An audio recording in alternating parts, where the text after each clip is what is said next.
এই AP blogs চ্যানেলের প্রিয়া দিদিভাইকে কম বেশি তোমরা সকলেই চেনো। এই দিদিভাইয়ের নামে অনেকেই খারাপ কথা বলে, অনেকেই ভালো বলে। তো আসলে এই দিদিভাই কেমন আজ সেটাই আমি তোমাদের সাথে শেয়ার করব। তো চলো পুরো ভিডিওটা দেখতে থাকো।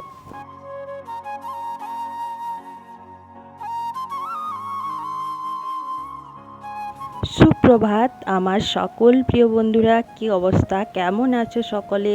আশা করি যে যেখানে যে অবস্থা থেকে আমার এই ভিডিওটা দেখছো সকলে ভালো আছো, সুস্থ আছো। ঈশ্বরের আশীর্বাদে আর তোমাদের আশীর্বাদে আমি ও আমার পরিবারের সবাই কিন্তু ভালো আছি। ঝাড়গ্রাম জেলার ছোট্ট একটি গ্রাম থেকে আমি সুমিতা ব্লগ চ্যানেলের নতুন একটা ভিডিওতে সবাইকে স্বাগত জানাই। ভিডিও শুরুতেই বড়দেরকে আমার প্রণাম আর ছোটদেরকে আমার অনেকটা ভালোবাসা জানিয়ে আজকের ভিডিওটা শুরু করলাম।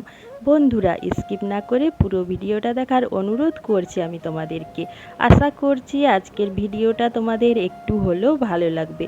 আর আমার এই ভিডিওটা যদি তোমাদের ভালো লেগে থাকে প্লিজ লাইক কমেন্ট শেয়ার করে, আর যদি নতুন বন্ধু হয়ে আমার এই ভিডিওটা দেখে থাকো তাহলে চ্যানেলটা সাবস্ক্রাইব করে আমার পাশে থেকে চাই আমার 10টা 20টা যটাই বন্ধু আমার এই ভিডিওটা দেখে থাকো পুরো ভিডিওটা দেখো।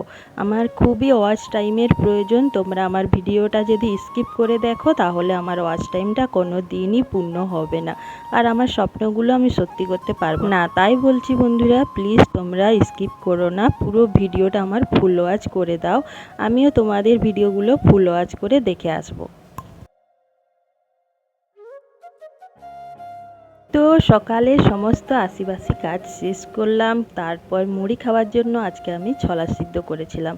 ছোলা সিদ্ধ করে রেখে কাঁচা ধোয়া করে স্নান করে একদম চলে এসেছি। দেখো, মুড়ি খেয়ে আমি কিন্তু উনুনটা ধরিয়ে এদিকে আমি ভাতের হাঁড়িটা চাপিয়ে দিয়েছিলাম, কারণ রান্না করতে হবে তাড়াতাড়ি। আর আজকে কিন্তু অনেকটাই দেরি হয়ে গেছে, আর এত গরম পড়েছে যে গরমে বেশি দেরি হয়ে গেলে না রান্না করতে খুবই কষ্ট হয়।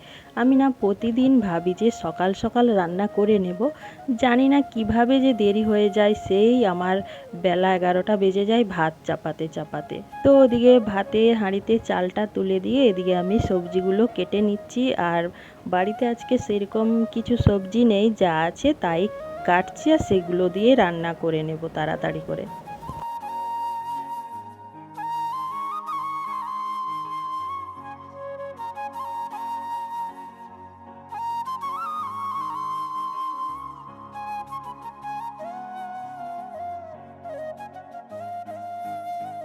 তো আমি যেটা বলবো বলেছিলাম সেটাই এখন বলে ফেলি।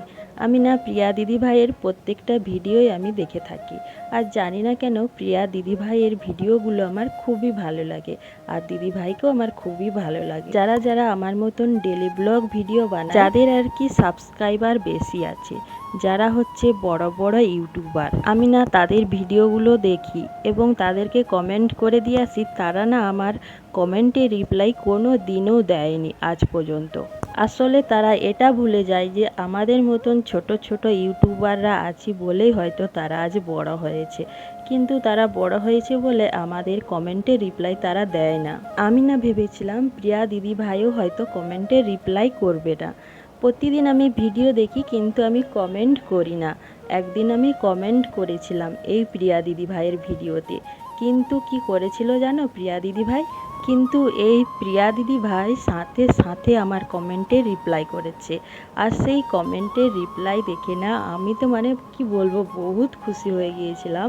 আর আমার এত আনন্দ হচ্ছিল যে প্রিয়া দিদিভাইয়ের মতন এত বড় ইউটিউবার আমাকে আমার কমেন্টে রিপ্লাই করলো। সত্যি মানে এত খুশি ছিলাম, এত খুশি ছিলাম বলে বোঝাতে পারবো না। হ্যাঁ জানি তোমাদের হয়তো এখন বিশ্বাস হবে না, যদি না বিশ্বাস হয় তোমরা আমার এই ভিডিওতে কমেন্ট করে রাখো, আমি আমার পরের ভিডিওতে সেই কমেন্টের রিপ্লাই আমি দেখিয়ে দেবো। আমি কিন্তু স্ক্রিনশট করে রেখেছি।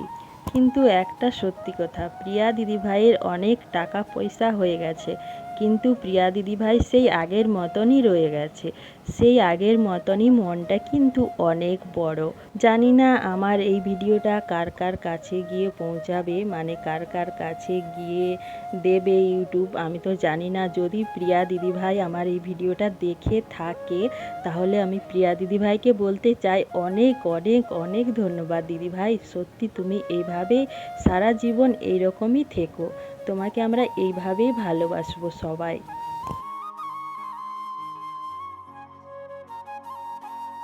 তো তোমাদের সাথে বক বক করতে করতে আমার কত কিছু কাজ হয়ে গেছে, এমনকি আমার রান্না বান্না করে মানে কি বলবো, জামা কাপড় তুলে এনে জামা কাপড় গুছানা, তারপর এই যে ঘরটাকেও ঝাঁট দিয়ে দিচ্ছি। তোমাদের মনে হয়তো প্রশ্ন আসছে যে ঘর ঝাঁট দেওয়া জামা কাপড় গোছানো সব হয়ে গেল, আরে বাবা এখন হচ্ছে বিকেলবেলা, বিকেল 4টা বাজে, তো এই কাজগুলো তো আমাকে গোছাতে হবে, তাই আমি গুছিয়ে নিচ্ছি। আর যেহেতু প্রচুর গরম তার জন্য আমি আটাটাও তাড়াতাড়ি মাখিয়ে ভাবছি বিকেল বিকেল রুটিটা করে রাখবো।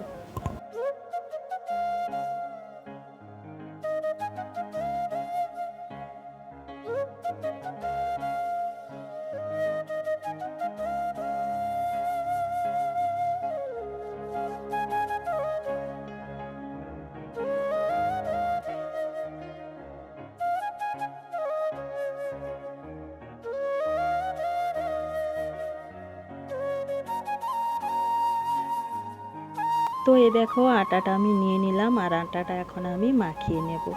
আর এই দেখো এখন কিন্তু 4টা 10 বাজে, আমি কিন্তু মিথ্যে কথা বলছি না, এখনো প্রচুর রোদ আছে দেখো বাইরে। আর এই রোদের জন্য গরমের জন্যই আমি বিকেল বিকেল রুটিটা করে নিব ভাবছি। আর কি বলো তো, আমাদের যেহেতু কাঠ আছে তাই আমি কিন্তু রুটিটা উনুনেই করি, কারণ আমাকে মনে হয় উনুনের রুটিটাই খেতে খুব ভালো লাগে।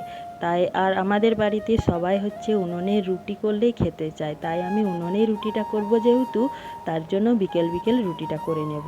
যেদিন হয়তো কম করে রুটি করতে হয় বা অনেক তাড়া থাকে সেই দিনই আমি গ্যাসে রুটি করি, না হলে আমি উনুনেই রুটি করি। তো এ দেখো মটর রান্না করব, মটর তরকারি, তার জন্য মটর আমি সিদ্ধ করতে চাপিয়ে দিচ্ছি। আর আটা মাখানো তো হয়ে গেছে, এদিকে মটর সিদ্ধ হতে হতে ওদিকে আমার রুটিটা হয়ে যাবে। তো মানে মটরটা চাপিয়ে যেহেতু আমি রুটিটা করেছিলাম, রুটিটা হয়ে গেছে, তারপর ভাবলাম আমি গ্যাসেই তরকারিটা করে নিই। তো গ্যাসেই দেখো তরকারিটা করে নিচ্ছি। আর আমার এই ভিডিওর সাথে এখনও যারা যারা আছো তাদেরকে আমার অসংখ্য অসংখ্য ধন্যবাদ বন্ধুরা। তোমরা এইভাবে আমার পাশে থেকো, সত্যি তোমাদের হাত ধরে আমি অনেকটা পথ এগিয়ে যেতে চাই।